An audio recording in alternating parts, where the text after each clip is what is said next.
Hello, and welcome back to Scorpio Rising. I'm so excited to be here today with all of you. I know it's been a while since I've been on, and I know a lot of you are aware that I have been going through a major life transformation. Um, with transformation comes scary times, comes fear, also comes joy and happiness and clarity. And so I've been going through this process, and now I'm in the headspace to get back to my podcast. Um, the last 6 months or so have included the ending of a 25-year career, the very successful career as a registered nurse. I will always be a nurse, but I am showing up in this next part of my life, doing my spiritual work and doing that with love and energy in my heart for my compassion is what I am bringing to the world. And when you go through major heartbreak, like I did, I ended my career, also ended a 25-year marriage, 29-year relationship. And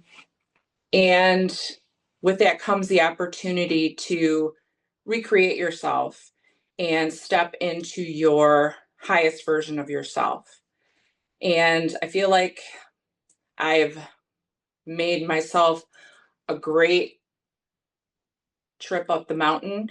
I'm not all the way to the top, but I'm getting there and I'm enjoying the ride. I'm enjoying the view. I'm enjoying the experience. And through this came a lot of different healing modalities. As you guys know, as a psychic medium, somebody who does soul retrieval and hands-on healing, Reiki, there's always a time in our lives where we're going to need help too. Just because I'm a spiritual person doesn't mean that I don't need to do that spiritual care for myself. And so during this last 6 months, I really have delved into my spiritual community and found different healing modalities, one of which has been a life-changing experience. And it's breath work. Some of you may be familiar with it. There are many different modalities and different types of breath work out there. I had tried breath work one other time and really enjoyed it. But this breathwork experience literally has changed my life.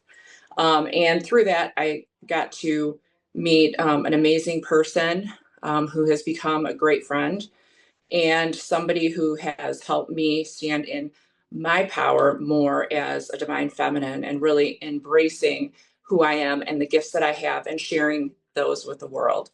And so today I'm so excited to introduce you to my guest, Marty Bugbee. Marty is a breathwork facilitator, and I have him here today to share his wisdom, his experience, and his story with all of us, because we all have a story, right? How are you?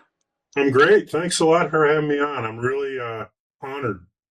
And your intro just blows me away. Yeah, Thank you yeah, very much. yeah. You've been integral in really helping me take my practice of meditation to a different level. So I've been meditating for a long time, and using my breath to do that and to get into theta consciousness. But this experience was like no other. And so I can't wait to delve into it and talk about it and how you got there. But the first thing I want is just an explanation to the audience of who you are, um, in the short but sweet, and we'll go from there. Okay. Well, my background's kind of interesting, and a lot of people are very surprised with, how I got to where I am now. I started out. I was with the Michigan State Police for 25 years. I retired as a commander in investigations and intelligence. Simultaneous to that, I was also a counterintelligence agent with United States Air Force Reserve. So I was called up after 9/11 to do anti-terrorism, so on. And in those jobs, they're very stressful.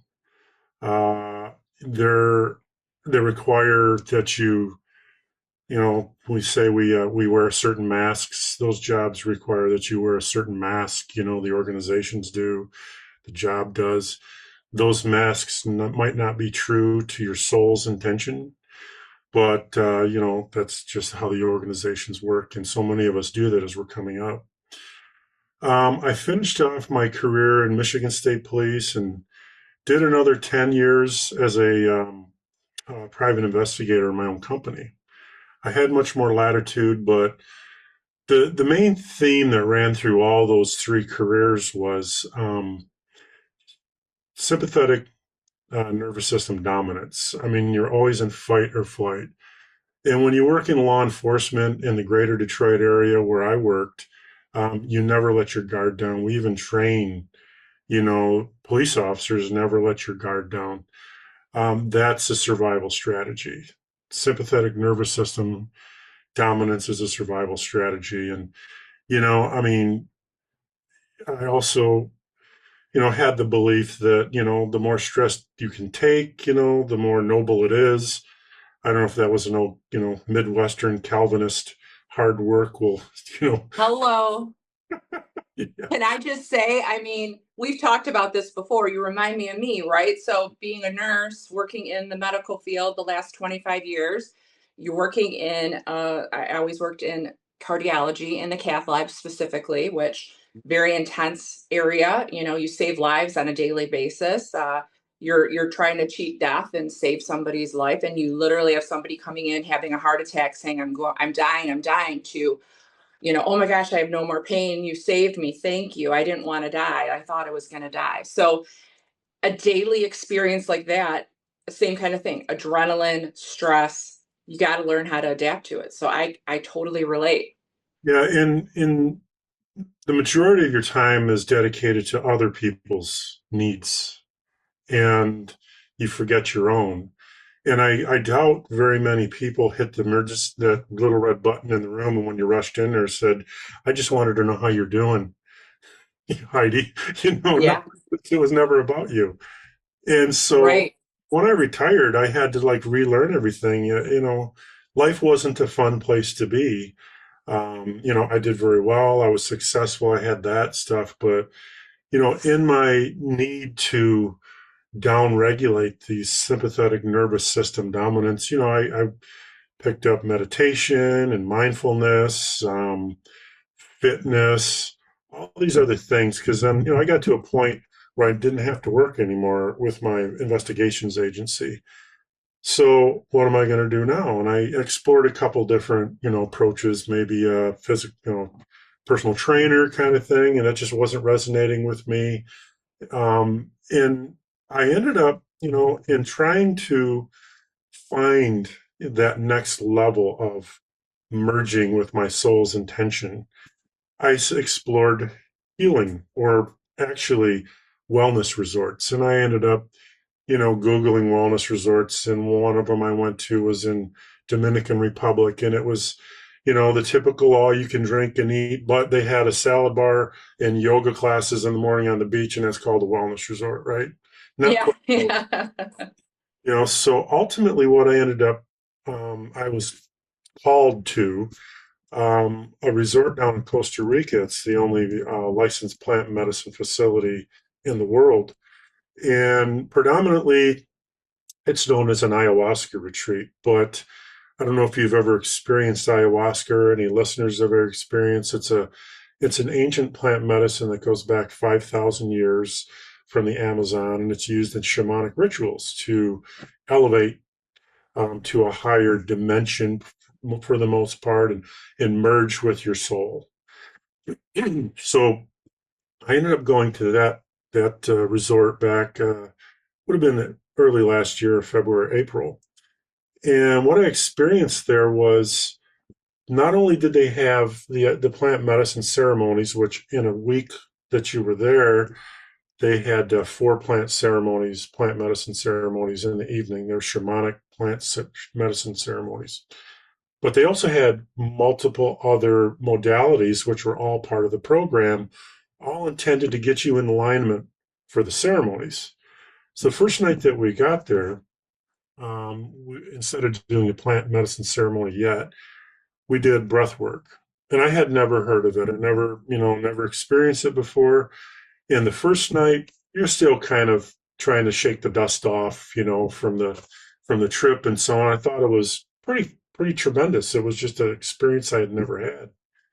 And then throughout the week, we were doing in the morning, you'd have yoga, and then you'd have sound baths and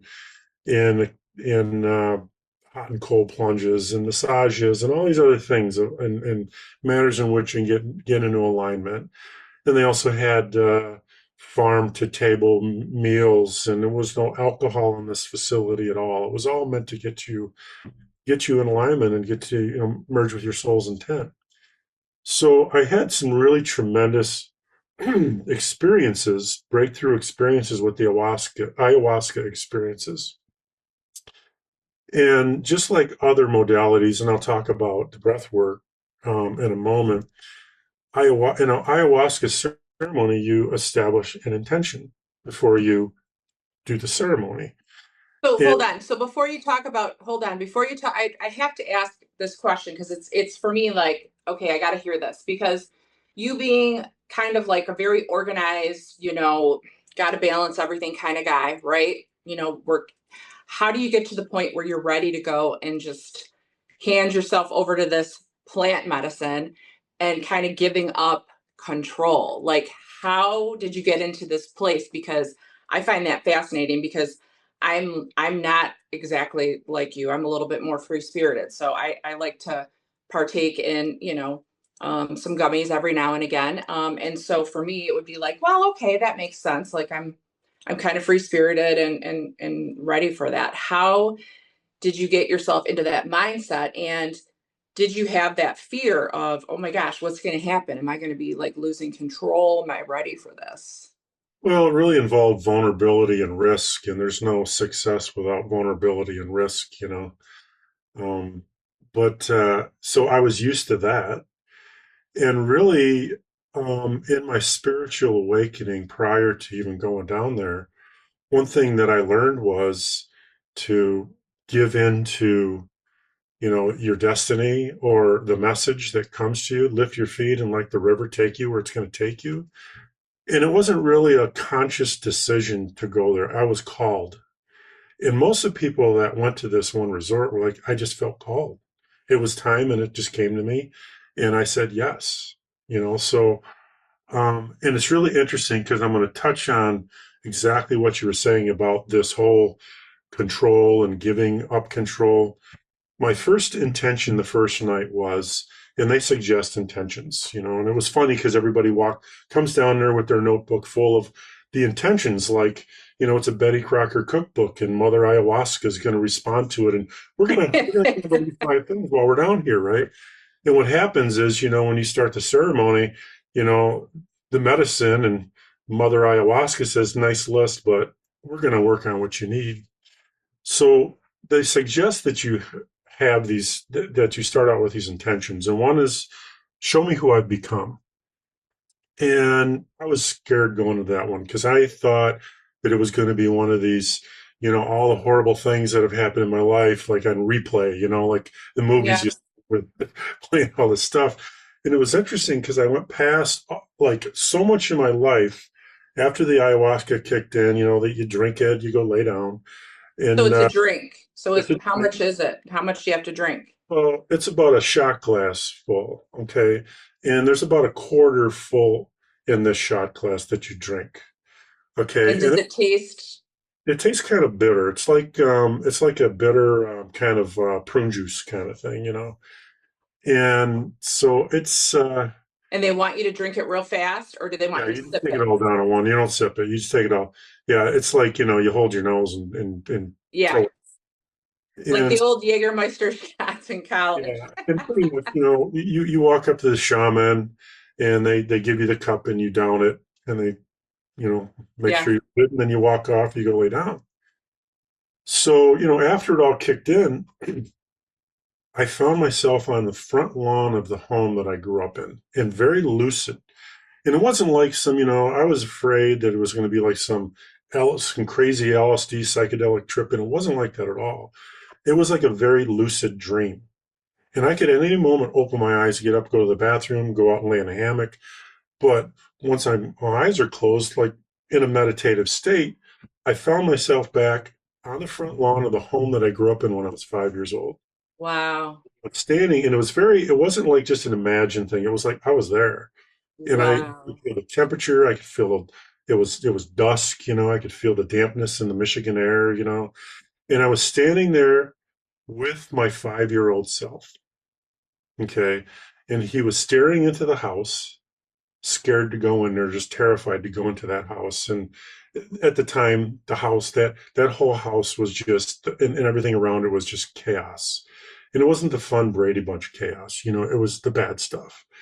And so that I was able to speak to my 5-year-old self and assure him, you never have to go into that house again. You never have to be afraid. I will be with you forever. You can let that go. So that was interesting. So when I came out of it, later on, you do a share, and I shared that. And it was interesting that in the group there was a Navy SEAL that was in the group as well. He said he had the exact same experience. And the conclusion was that we had been encultured as a very young child to be fearful. So who I've become is a person who's motivated through fear. The world is a dangerous place. I have to Wow. be. And look at how spirit brought you and him together to compare your stories. Same Mhm. story. Sorry Yeah. to cut you off. Keep going. So yeah, I through and look at the careers that I picked. Law enforcement, counterintelligence agent with the Air Force. He was a Navy SEAL. These kind of things. Yes.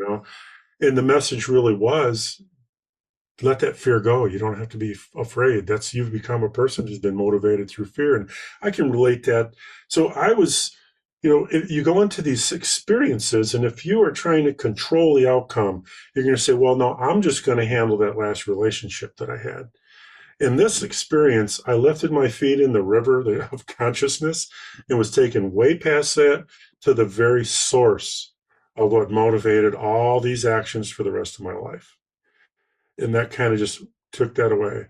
So, you It's hear amazing. people say that it's like, 10 years of therapy in one session. In the next evening, we did another ayahuasca ceremony, and it was merge me with my soul at all costs. And, that first night was just this, to me, it was like this trip over the rainbow on a unicorn kind of thing. It was very lucid.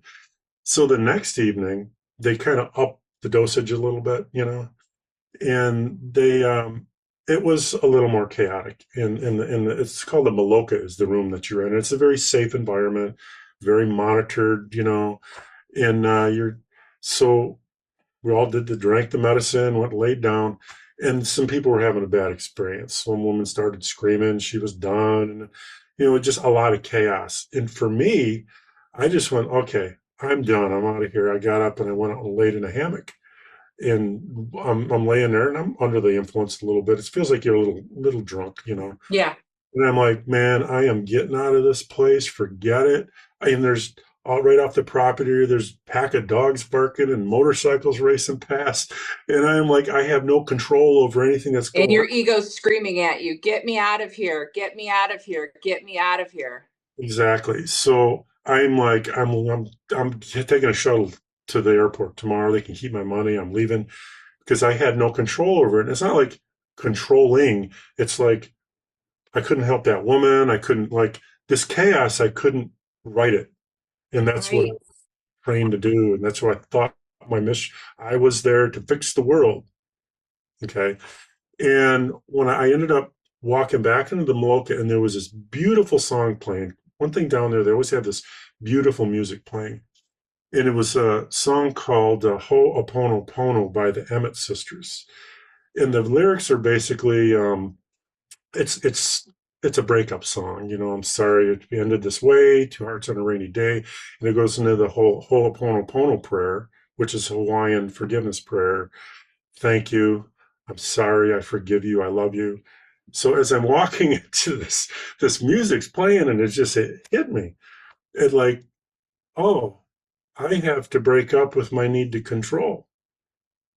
I need to like, I need to live. I need to let that go because That part that of your ego, let that part of your ego go that you've identified in this lifetime with. Like, you don't need to identify as that yeah, anymore. I like love that that. many problems, those aren't mine. Those dogs barking, those people in there, none of that's my problem. That's theirs. Let them have their trip, and Yes. I'll just deal with myself. So it was crazy because then I went into the Maloka, and the music continues all evening, and it's kind of a dark atmosphere. And there's a altar in the center with candles and crystals and eagle feathers or whatever, and you can dance if you want to. So I ended up spending the rest of the evening 3 hours just dancing, throwing love and light out into the crowd. I was just like some hippie at Woodstock, and I was just letting it all go. And I was pulling the energy in and throwing it out. And it was drawing others onto the dance floor. And it's not a social environment. You can't talk to each other. Everybody's in their own little space. Yeah. So it drew these people on, and the next day they had shared. They said, it was you were bringing this energy in like an antenna, and it drew me onto the dance floor. Yeah. And the message to me was, you can help people more by spreading love and light than trying to fix their chaos and their BS. So that was merge me with my soul at all costs, and I I was. love that. And then third intention, the third night is heal my heart. That was the hardest thing for me to do. I spent the rest of the 2 nights doing all this kind of heart opening kind of, to the universe and and all I felt was this steel box in my chest that could not be penetrated. Okay. And the last evening of ayahuasca, I went and I sat out by a bonfire. Like I said, you can get up and go sit out, and I'm looking at the stars. It's beautiful down there. You can see the Big Dipper, to the north, and the Southern Cross to the south. And it came to me these really gruesome crime scenes that I experienced when I was with the state police. And it came to me, and one was a murder suicide, and it was a mercy killing kind of thing where a man shot his wife because she was dying of terminal brain cancer, and it was very, very nasty scene. And so we investigated. That was years ago, and I wondered, why am I thinking about this? And then the next one was a sudden infant death thing that I was remembering, a SIDS death, where we had to respond, and we had to sit with the woman for 2 or 3 hours while she rocked her baby before she turned it over to us. Oh, This download came, and a voice said, Marty, they both did it out of love. And then my mother's voice came to me. She died of COVID. I held her hand after they pulled the tubes out of her 5 years ago and told her, it's okay, you can go, Mom. Her voice came to me very lucidly, said, everything's okay, honey, everything's going to be all right. So I just thought, I don't want to think about that stuff. Why am I thinking about it? So the next night we did a breathwork session, was the final night. And breathwork, um, it was very powerful at the end because we had spent the entire week aligning. So the last breathwork session, I still maintain the intention, heal my heart. And I was laying there going through the breathwork rounds. All of a sudden, this white light of love and light globe just burst into my chest like, Iron Man, and just spread this love and light throughout the rest of the room. And this download came to me again. Download is a voice that comes. You said, you haven't been able to heal your heart because you've spent your whole life hardening it. Let that go. You don't have to harden your heart anymore. And it just went, you know, and it came to me that when I return back home, I'm going to open my own breathwork practice. And as I was sitting next to the pool the next day, I'm thinking, like the businessman, I'd started a couple businesses. This is back in February. Oh, I'm thinking, okay, well, I'll have to get trained and certified. I'll have to get a facility, equipment, all this stuff, maybe by next January, right? But when I came back, talk about serendipity and the universe, conspiring to make everything come together. The training just happened to be a week after I came back. The people that train in the method that I used in Costa Rica called Elemental Rhythm, they're putting on a course 2 weeks after I got back. Wow. I don't know, If that's not divine timing, what else could it be? Right? Right? right? And so the facility, I had I had looked into a facility, and there was a woman that was doing breath work locally. It was like the only person, and I contacted her, asked her when her next class is. She was operating in the city right next to me, Royal Oak, Michigan. And I contacted her, emailed, said, "When's your next class?" She goes, "I'm not going to be practicing out of there anymore." I said, "Well, I'm really interested in your in your space." She goes, "Well, Yeah. contact the leaseholder because I'm just subleasing." So that happened. That happened. I couldn't get the website up fast enough to start taking clients once I got certified. Right? Just it was the universe's divine intention. And to go back to your point about planning and was this right for you and how'd you make the decision? My decision was just to say yes. Opportunities came up and just say yes. Lift your feet and let it go and just Yep. go. And Yep. yeah, the it's been a really interesting experience because I worked in my own space and I worked in a big um, healing center where it's multiple modalities and such. I travel around and do visiting sessions. I do a lot of online sessions as well. Each one of those is effective. I do group sessions with up to, I don't know, 30 people. Typically, it's about a half a dozen. I do individual sessions, one on one in person. I can do And you group. and I have done co-sessions together, which have been amazing. So, um, you came to my space when I was in Grosse Pointe. We had 2 sessions there, and then I moved over to Centerpiece in Troy, and we did a session there together. So, more to come, but it's an amazing experience. So, if you want to just kind of talk us through for those of people who are not familiar with breath work, just so they kind of understand what a session is like and what not so much the only difference between what we do together is just you add on the Reiki. I do like Reiki to the group, and then we do like we like process it after. But if you want to talk about a normal breath work session, can you explain how that works? Yeah, like so many other modalities in this healing space, there's so many different approaches to it. And breath work is no different. There's a lot of things it is, and there's a lot of things it isn't. And one thing I have to caution people, if they're going to go to somebody who says they're going to do breath work as part of a yoga session or something like that, look into it, do a little bit of due diligence because it is an actual technique that needs to be done properly. And I'll tell you the reasons why here as I describe the process. The process that I use is, like I said, elemental rhythm. And what it is really, it was developed by an individual that had attended that same retreat down in Costa Rica, came back, had the same download that he's going to start his own Oh, you're practice. kidding. He was there too? He was Yeah, the same one. no, this is way back years ago when he was there. And then he But I'm came back. just saying, like, Oh that's yeah, cool. he started his own global practice now, and that's who I attended the training with. But his method is based on a couple different um, breathwork techniques. One is Wim Hof is a um, Dutchman who really is like one of the godfathers of breathwork.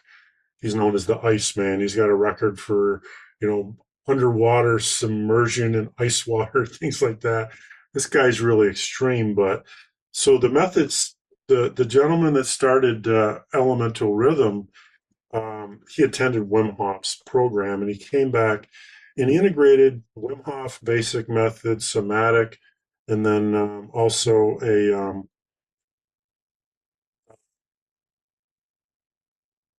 basic breathwork technique. So what my process involves is when you come into a session, we do an introduction and I do the description of what's going to happen. Then we do a grounding meditation, just like any other meditation. Establish your intention at that point. And then we'll go into the breath work. And it's 5 rounds of breathing put to music. The method that I use is utilize binaural stimulating headphones.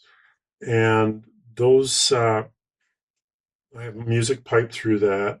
And it's very rhythmic music to help you breathe. And then I also coach you through the breaths through a mic. So it's a very immersive experience with these headphones on as well. I And have to say, for me, I've done other breath work, and not to cut you off, I want you to continue explaining how it works, but that is for me like the thing that closes the deal. So you have the blindfold on, you close your eyes, and then you've got the earphones on, and you're completely submersed in the music and your voice walking you through it. So for me, that was a game changer, because when I've done other breath work experiences, it was just somebody talking. It wasn't even with music sometimes. So to right. me, that just, takes out the outside influences and really lets you get in the zone. Yeah, you do 5 rounds of that, and the whole elemental rhythm is really the 4 elements, earth, water, air, and fire, just really denotes through this process the rate at which you breathe, the breath count. 4 seconds in, 4 seconds out is water, then you go to, or excuse me, earth, then you go to water, which is 2 in, and then 2 out, and You then make me want to do it now when you're talking about it. I'm yeah, like, okay, so you go okay, go through ahead. these cycles with breath holds in the middle, and there's a science to it. Okay, what it does is it puts your prefrontal cortex into a state of what's called transient hypofrontality. It puts it into theta wave, and theta wave is really that stage when you just start to fall asleep and you're not quite there yet and feel like you're floating. That's theta. Through this Yep. process of breath work, you can put your brain into that. And that's one of the biggest complaints of people just to do meditation, because they're like, I just can't settle. I can't calm my brain down. And it takes a lot of Right. practice.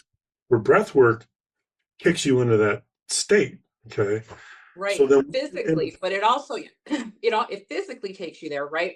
Biophysically, but it also takes you there, in your mind too, because you're focused so much on your breath that you're not focusing on, oh, I can't meditate. You're just focusing on that, which allows other things to just happen.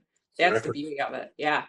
Yeah. So as you're going into that state, it downregulates your sympathetic nervous system. So that's where all the trauma release comes from. Because trauma is stored usually at an earlier point in life at the level of intellect that you had at the time.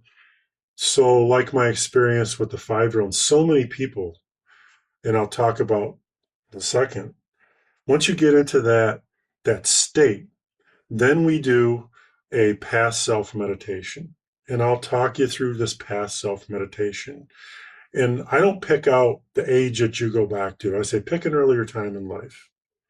And basically, they call it a split from your soul, and it's the God, I can't remember the term right now. I'm sorry, but yeah, it's when you split from your soul's intention. Disassociation, Dissociated split. Thank you very soul much. loss kind of thing. Yeah. Yeah. So you kind of you split from that out of survival or need at the environment at the time, and it could be a trauma. Trauma doesn't have to be, you were shot at or molested. It can be a non-validating environment. I mean, you can be in a situation where it was stored in your psyche at the time. So this whole process, like others like EMDR and other things, allows you to go back to that point, like my 5-year-old self, and resolve it with an adult's intellect and understanding, How and say, beautiful is that? you don't How have to do beautiful is it. that? Yeah. So we do that. We do a past self, and then there's an integration where you just kind of marinate in that state for a while, and then I bring you back. Okay, and then we share to your level of comfort, and it's astounding. I never expected the level at which it was going to go to as far as the healing that people have. I mean, they're taken back to stuff they've been carrying around for their entire life, and they release it.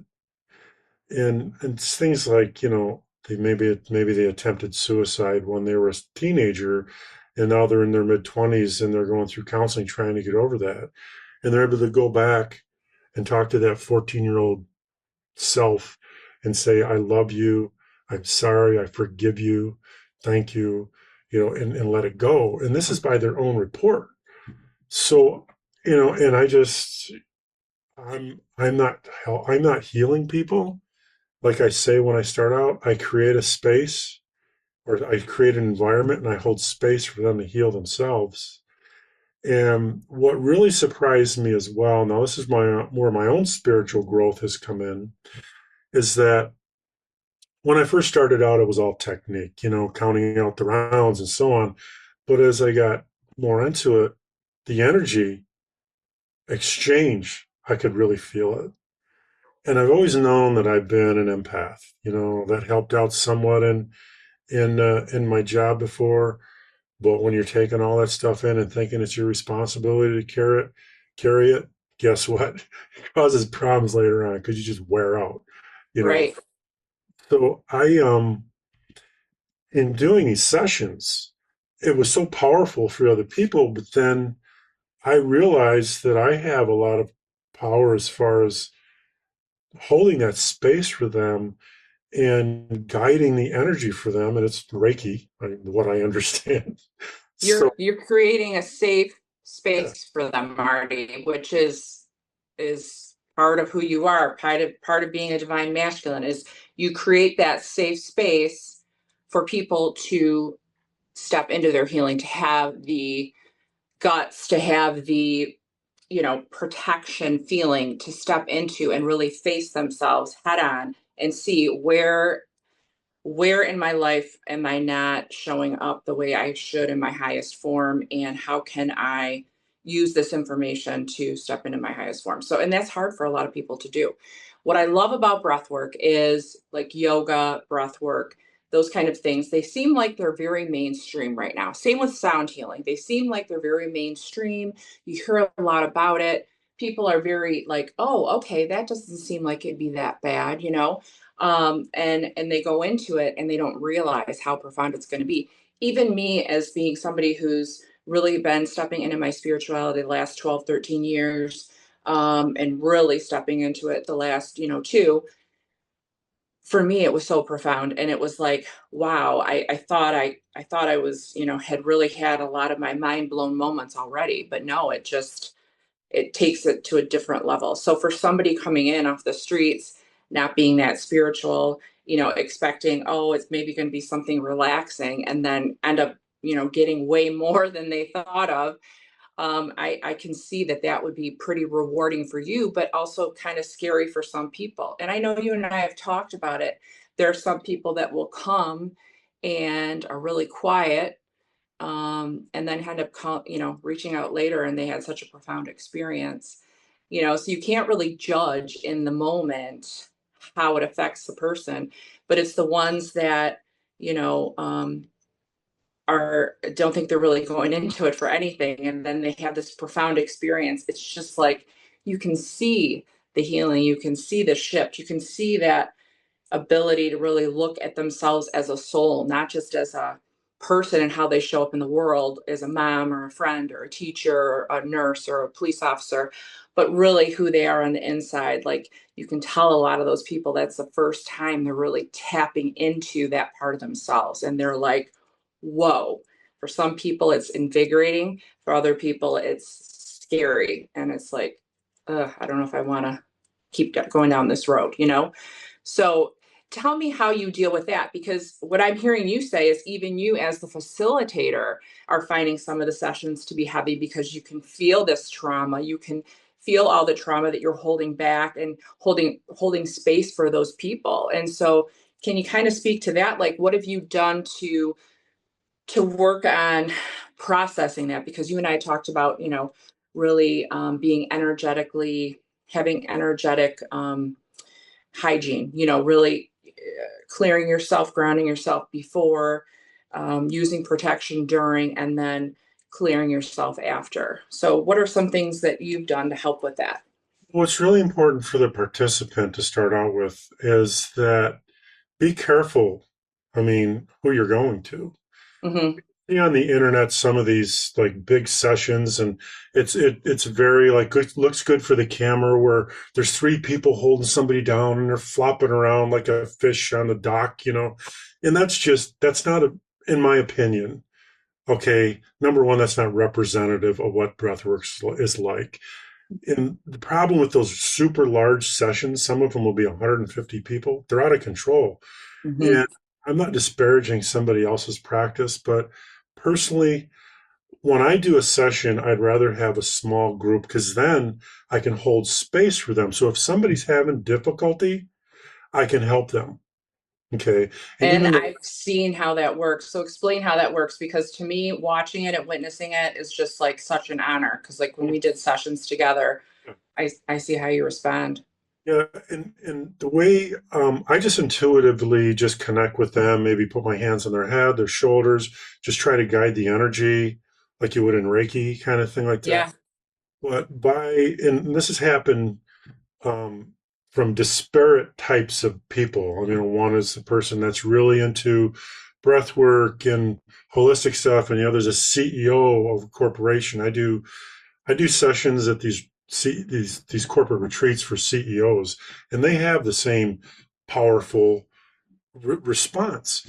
But it's really important that somebody is holding that space for you, and not turning it into just some crazy carnival ride, because it could be.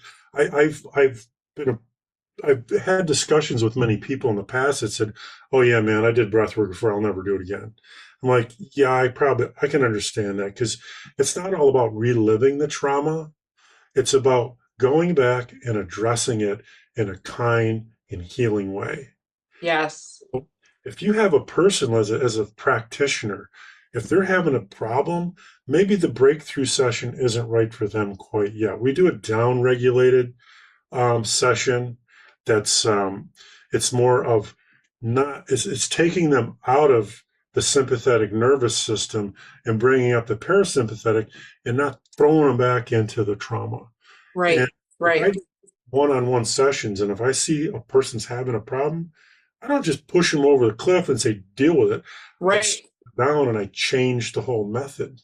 You do. It's like you bring their energy in. Like you can just see, you put your hands on them and it's this immediate like, oh, like I'm safe, I'm safe, I'm safe. And Marty, that is like a wonderful gift that not everybody has. And I've told you this before, like that is a gift. That is a gift to be able to hold space for people like that. And as a police officer, you did that. And now in your spiritual work, you're doing the same thing. So just know that that's not a common gift that people can have. So it's a wonderful one with a lot of responsibility, but also a lot of, of implications on yourself and how it affects you and your energy afterwards. And Well, I realize I'm a conduit. I'm not, under any illusions that I'm some shamanic guru that I'm going to have a following. I'm a conduit, and I just allow it. Okay, just right, let it happen. Allow it. Just allow. right. And so many times I've done my own breath work and meditations, and I've tried to like do an intention, what's going to happen with this relationship or this opportunity, and it keeps coming back to me. Allow. Yeah, Let go. Allow. Just right. allow the universe, allow your spirit guides, just allow it to happen and get over yourself, and stop Same. trying. And that's what I've been, and that's what I've been doing the same thing. We're in the same boat with that. It's flowing. It's letting life flow, letting the river flow and just going down that river and trusting you're going to stop flowing where you're supposed to. You're going to get off where you're supposed to. It's going to Yeah. all it's going to all make sense. One thing that's come to me now, and we're going to talk about spiritual hygiene, Yeah. because I mean, before it was very easy for me to block things out. You know, I wore this full body mask of the uniform and so on, and I had a persona and all these things. Once I became this open vessel for this energy and spiritual energy and such, I thought, oh, great, it's all going to be daffodils and buttercups and unicorns for everybody because I'm just spreading love and light.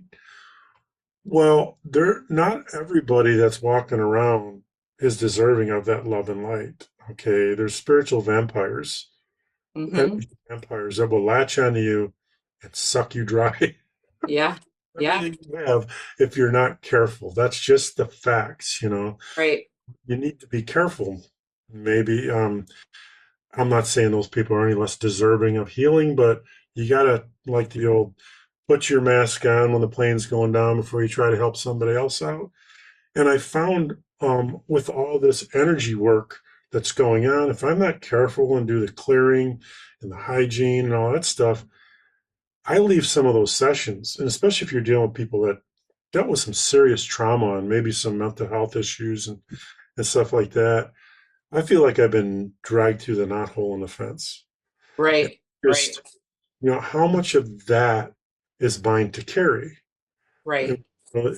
and that's just the reality, I think, of doing our work is to, you know, not everybody's problem is ours to take. And this takes me right back to that experience in Costa Rica saying, hey, look, spread love and light, don't fix their stuff. Let them heal themselves. Right.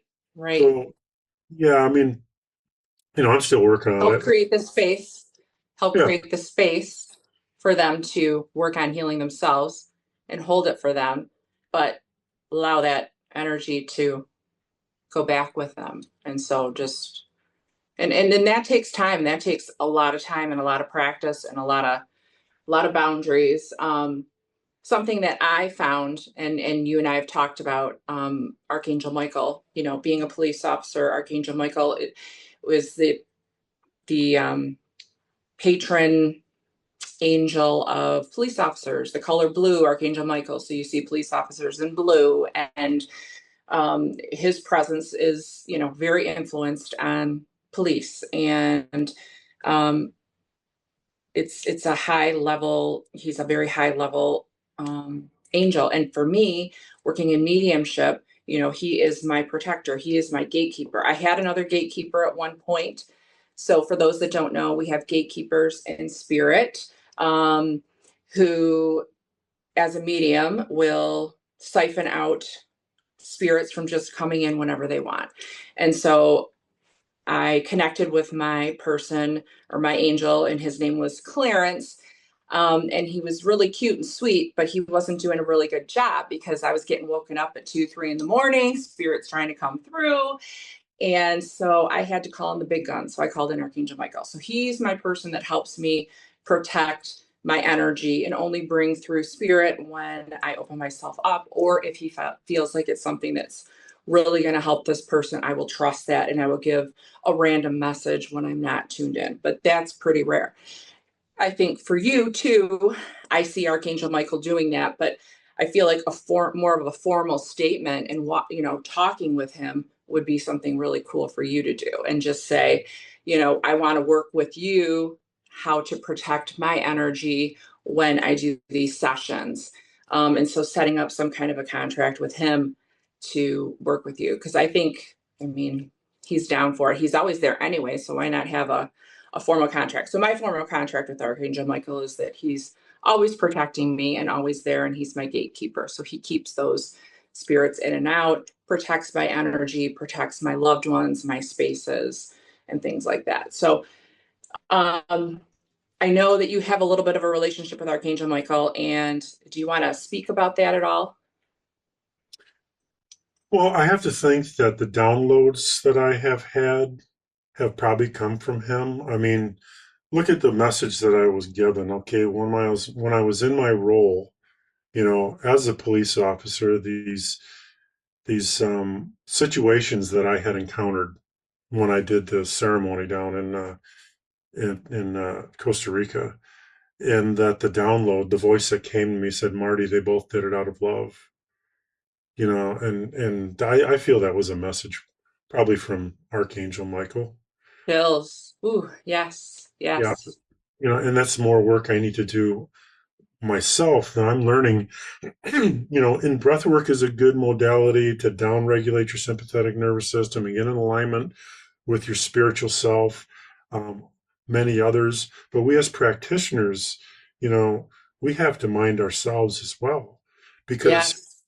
prior to me knowing anything about this kind of stuff, and you worked in the medical field, nurses and so on, what's the main down-regulating modality that people do after work? Go get a drink. Yeah. That's all Yeah. that other destructive kinds of things and we're all human. We can only take so much, Right. and to tamp that down. And, we need to take care of ourselves because, and do it in these productive ways and connect with our true soul and our soul's, our soul's intent and our Right. spiritual needs and stuff. Because So given, continuing to do the work, the spiritual work is super important as spiritual beings. People that want to work in a spiritual setting have Mhm. to really focus. And that's what my guides have been telling me that, to get to this next level that I want to get to, that I really have to meditate on a daily basis. And they're like, we're not kidding around now. Like we're talking first thing in the morning and at the end of the day, like a check-in in the morning and a closeout for the day. Like we want you to start journaling these downloads that you get, the information that you get in these meditations. Like they're hardcore. They're like, we're not screwing around. For me, it's like a warning. They're like saying, like, you don't take the time to do this, we're going to make you take the time to do this. And so, a lot of times that means you get sick with something, God forbid you break a bone, something like that. And I'm taking that out of the universe as I'm saying that, because our words can be very influential. We got to be careful about the words that we use because they create a spell, they create energy. But yeah, so that's their message to me, is really just doing the work and doing it on a daily basis, and that spiritual hygiene, just really making sure that we ourselves are a good conduit, a good um, space to channel, because I feel the same way as you. As a psychic medium, the information comes to me. I am stepping into my channeling, a new gift, and light language are both new gifts of mine that just kind of appeared. And to me, I'm just like in awe. But in order to keep that going to the degree that it needs to be, I need to really step into this and do the work. So, and that also means continuing my own work on myself through, I'm seeing a therapist for 2 years now, going through marriage counseling, going through counseling of my own, and really just doing the work on myself, the emotional, the mental, really working on the physical part of myself, eating well and working out, and, allowing myself to be the best form of myself that I can be. And when we do that, we're just going to continue to be able to deliver the light and to be those people of hope. I think right now that is what all of our mission is. All of us, like you and me, and the people of this channel, that we have work to do and we have a mission to help bring in this new earth, bring in this new reality. I've talk about this a lot, and you and I have talked about it, Marty, about the new earth being here, and that we have the choice to say where we want to vibrate. Do we want to vibrate in fear? Do we want to vibrate at a higher level and really create heaven on earth? If that's what we want, then that's what we need to go for and to do. So, Absolutely. I just want to reiterate, I think the key word is allow, surrender. yep. Yep. Allow and surrender, and don't feel like you have to control it. Listen to the guidance you're given and try to work on those things that they're showing you, because they will tell us, they will show us. We just got to be quiet enough, long enough to hear it, and then not be stubborn. Stubborn? Who's stubborn? Me? No, never. So yeah. So you have a birthday coming up, Mister. I And do. so do I. Um, and June 2nd is you, and June 12th is me. I'm going to be the big 5-0. What are, I know at the beginning of the year, you and I remember we talked New Year's Day about our intentions for the new year and things that we wanted to create in our life. So we're almost at the halfway point.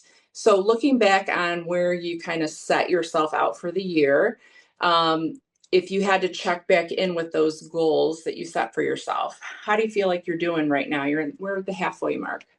Well, be fluid, go where the need is, allow, surrender. Don't get too wrapped up in your ego's desire to predict where you're going to be a month from now, 2 months from now, a year from now. I mean, if you're in the wrong place, sometimes, if you're climbing the ladder and it's not working out, maybe the ladder is propped against the wrong wall. Okay. Don't get all wrapped up in your plan. You know, Right, they right. say, uh, no good plan ever survives the contact with the enemy. That's what the generals say. And Yeah, it's like, it's no, true. Life is what happens while we're trying to plan it. While we're trying to plan it, life's what happens. And then one more thing, just to circle back with what you said, you had talked about no, nothing worth doing is, what was the quote again? Because I love it when you say it, because you said it to me a couple times. Nothing is worth doing if you aren't afraid or something. I forget. mm, well, you have to be willing to take risk Yeah. and vulnerability. No success happens without vulnerability, and vulnerability involves risk. That's a Brene Brown Yes. quote, so I'm not stealing it. So Yes. true. Anything you want to do is going to take risk and vulnerability.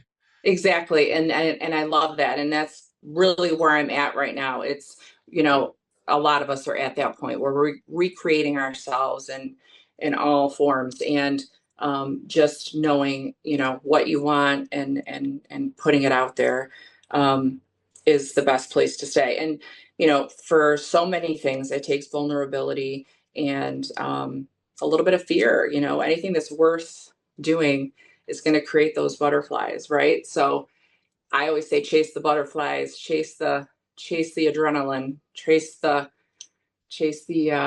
excitement, because if it makes you feel like that, it's there for a reason, trying to show you Tapping, something.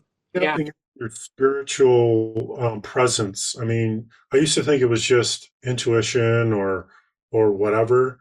Now that I know what it's all about, it's messages from from my spirit guides and so on. It's my intuition. Trust it, because I can tell you most trouble I've gotten into in my life, it's something I saw, but I didn't trust my intuition because my ego said, "Nah, go ahead and do it anyway," or it's about people or circumstances or so on. And you saw it. I mean, you look at relationships and failed marriages and so on, and you really get down past all the emotional crap. They go, well, I saw it early on, but chose to ignore it. So I think in most anything, be flexible enough to follow that intuition. Those are messages Yep. from Follow that intuition, not understanding what it is, but really following it and trusting it, because we can't always put those rose colored glasses on and choose to see the highest version of somebody or know what their potential is. Really take for what they're showing you because really how people feel is what they're going to show. So, but also having compassion. It's hard when you have a big heart and a big compassionate heart. You want to always see the best in people. And so I think that comes with being vulnerable and allowing yourself to open up, and that comes with anything, business, love, whatever. So, You can put a lot of well, energy Marty, into put a lot of energy into helping others, but don't put all your emotion into everybody that you encounter. So that's all. right, right. I love that. I love that. Thank you so much for joining me today. It's been awesome. I can't wait to do more events together. And if you just want to kind of tell our guests today watching how they can get a hold of you and sign up for any of your things that are coming up. Well, the company is named Metamorphose Breathwork, and my website is justbreathe1234.com. That's justbreathe1234.com. and you can book sessions on there, contact me directly. We can do one-on-ones, we can do group, we can do online. Those are just as effective.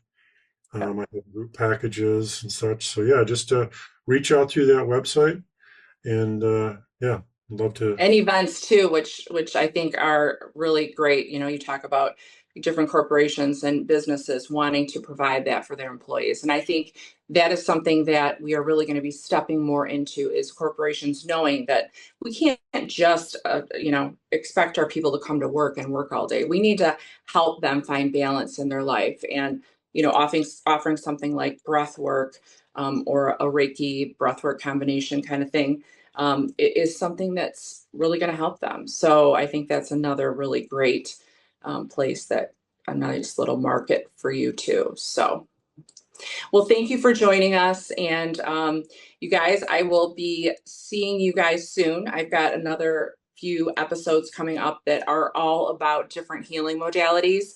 I'm going to be doing one on sound healing next. So I hope you will join me. If you guys have any questions or any comments or any input, you can always message me in Messenger or go to my website if you want to book a session.